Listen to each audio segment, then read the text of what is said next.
I found out something that absolutely blew my mind today. I found out that 34 states out of the 50 states of the United States actually still practice child marriage. What am I talking about? So if a judge agrees that it's in the child's best interest to marry, and or a parent also agrees that it's in the best interest of the child to marry, then a child can marry at 16, 15, 14, in some states 13. And like I said, 34 out of the 50 states. So these are laws that have been there for decades. And for some reason, nobody bothered to change the law in the United States. We're in 2026 and we're still talking about these things. It's not something you hear often. Most people don't even know that this exists. And that's why Uncle Yemi is bringing this to you. So today, I am going to be reacting to these gentlemen talking about banning child marriage. I don't think child marriage should be even there. I was stunned because I thought the United States, leaders of the free world, developed country, it's not possible. What did I know? Let's get to it. Welcome back to Open Line. We're talking about the bill that would ban child marriage in Tennessee. We have the two sponsors with us, Senator Jeff Yarborough, Representative Darren Jernigan. A robust discussion is underway on our Facebook page as we stream this live on the News Channel 5 Facebook page. Linda Christensen says, I got married at 17. We have two grown children, and we're still together. Lorette Brewington says you should be 21 before you get married at all. Younger folks don't have decision-making ability. Okay, I won't probably go as far as 21. I would say probably 18. 18 is the legal age for, in many countries to, in some countries it's 16, some countries 18. You can have a contract, you can buy a house. So if they're allowing young adults at 18 to be able to buy a house, and to drive by 16, in some countries to have alcohol, by 18, maybe they're in the university, then for me, 18 is fine. It's not that I would actively tell an 18-year-old to go and get married, but I understand the premise alongside the things I've just said.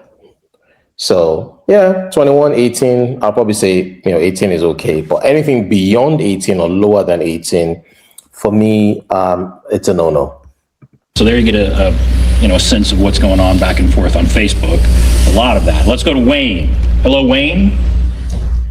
Yeah. Go right ahead. What's on your mind? My question is real simple. Where in the world do they go to find the justice of the peace or a judge that can actually stand and perform a ceremony and look them in the eye, knowing what he's doing has absolutely no future? They called it love, and love is blind. That's a real good way to explain it. But the best example I can point out, you go to Appalachia. You have a lot of that going on, and look at the future those people have. It's the poorest part of this country. It's, how can anybody look a young person in the eye and say, I'm doing this for your good? It don't make sense. And my question again, it used to be where you were required to have a blood test to prove that you could have healthy babies. I don't know if they still do that now. I just see it going down a road that, marriage, what does it mean anymore? It's just a piece of paper. All right. Thank you. So he thinks this devalues marriage overall and questions what kind of judge would sign off on this, which is what's required now, right? A judge in certain cases would sign off. So this is an important point. Right now, if you bring a 16-year-old in to marry a 45-year-old with the parents' consent, the county clerk is required to issue a license. That's what the state law requires. The county clerk doesn't have any judgment to bring to bear there.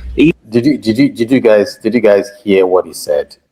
If a 45-year-old man is to marry a 16-year-old, as long as they hit the requirements, that marriage is going to be legal, right? So why aren't these ancient, in my opinion, ancient child marriage laws banned?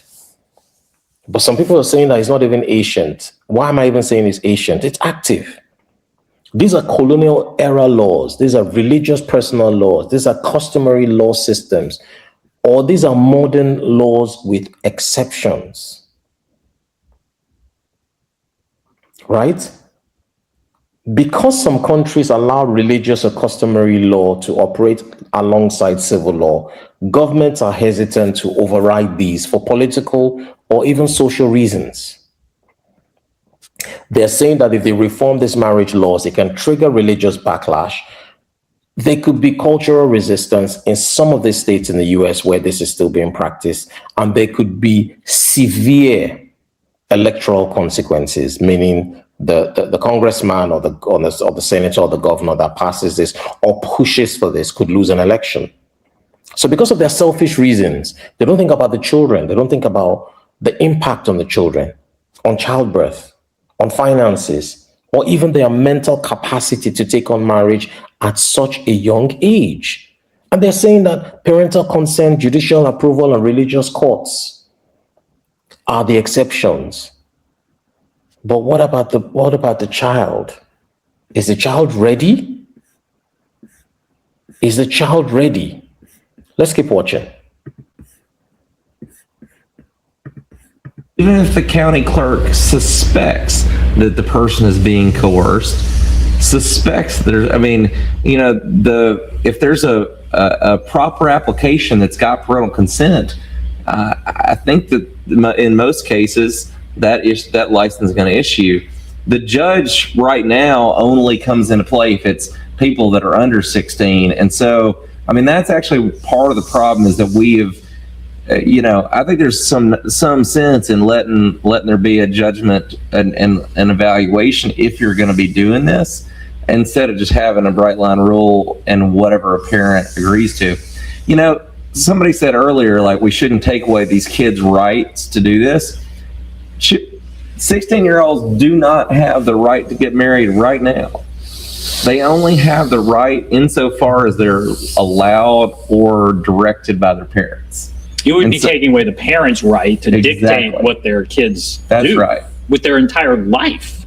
That's what marriage should be.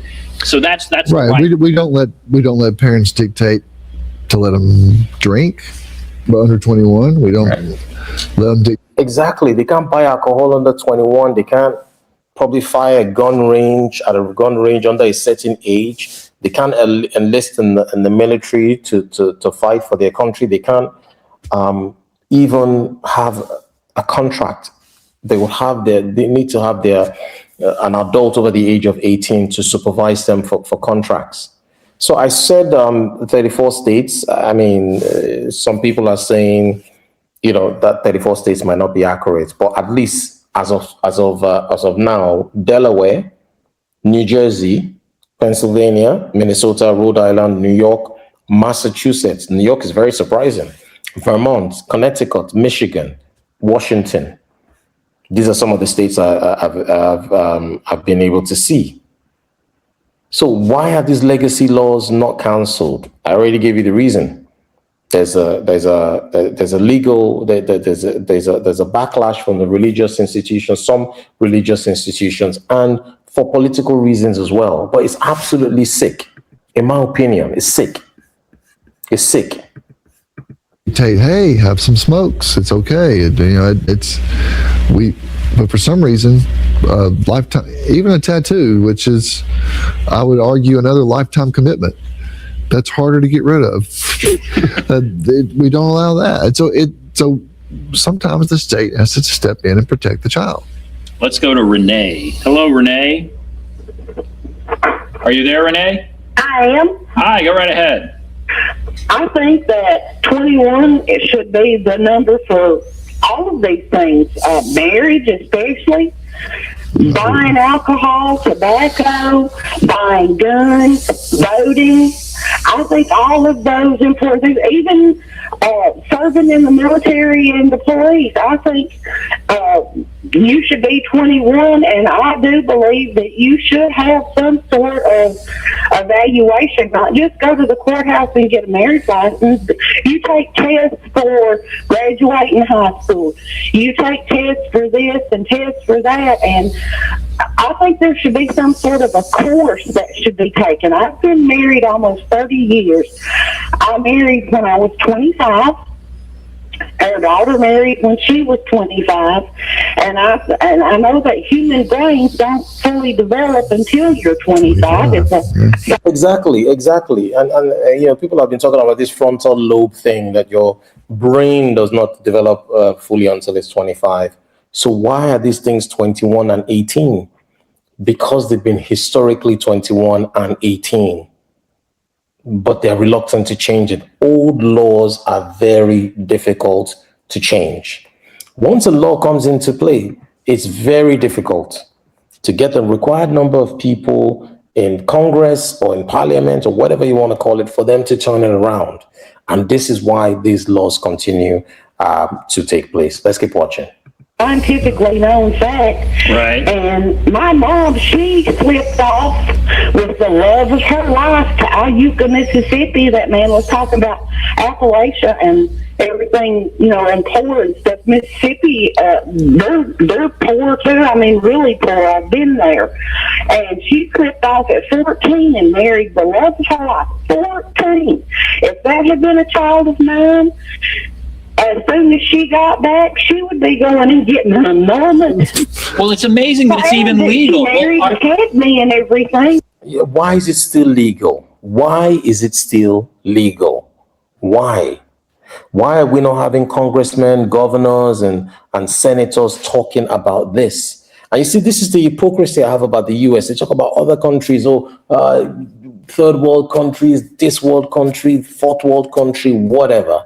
They are backward. They're promoting this. They did this to children. They're doing that to children. And literally in the United States, the leader of the free world, people under the age of 18 in up to 34 states, according to the research I did, can get married if they have a judicial presence and or they have a parent or parents that say, my child can marry. What if the parents are not mentally okay?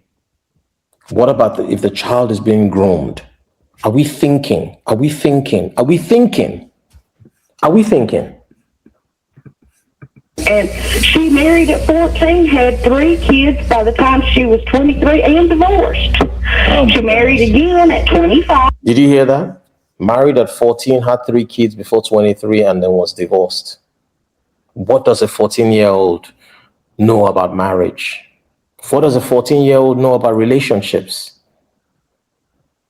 And they were married for 38 years before my stepdad, which he's my daddy, in every aspect of the word. All right, so we're gonna move on, but I appreciate the call. So she's saying 21. Across the board, 21. We've had several people say that. Laurette Brewington, others on Facebook saying that. Let's go to another. That might be a little bit hard to pass in the legislature. That probably wouldn't pass. But yeah, here's 14. But sure, I understand. Yeah, let's go to Bill. Hello, Bill. I just got the tail end of this show, but I did see the write-up in the paper last week.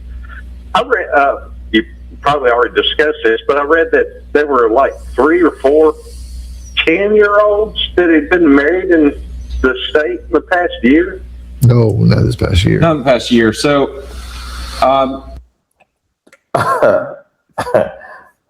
Gentlemen, please clarify. I don't want to believe what I just heard. Please clarify, sir. So a national group, including PBS, pulled data from all 50 states, health department records, and showed that some of the youngest marriage records they saw in the country came from Tennessee. We're still trying to look and work with the department. It's always the South. It's always the South. Tennessee, Missouri, Mississippi, all those southern states, they're so backward and they don't want to change. I can't live there for anything. The southern part of the US, no way. Hell to figure out what some of those exceptions are, but there's no question that this law has been used to allow people to get married when they're under 16, when they're under 15, when they're under 14, and frankly been used to marry not just like a 14-year-old to a 17-year-old, but a 14-year-old to a 37-year-old, and that's where that's the kind of situation that should make everybody embarrassed that it's happening in our state, embarrassed that it's legal to happen in our state, and that's when I think we have to take action. All right, we're going to take a break. Come back. We'll wrap everything up. Kind of see where this stands for tomorrow. All right. Okay. So I'm just going to wrap this one here. But what are your thoughts, guys? What are your thoughts? I think it's absolutely disgusting. Like I said before, this should be abolished. This should be banned. We should not be talking about this in 2026. Whoever needs to hear this, please share this. Please like this video. Please comment and please subscribe. Whoever needs to hear this message, pass it on to your congressman. Pass it on to your counselor. Pass it on to whoever can make decisions. Let them get the signatures that's required to end this disgusting act. Only adults should be married, not children. Not children. They don't have what it takes. It's not right. It's not right. With that, I'll see you in the next one.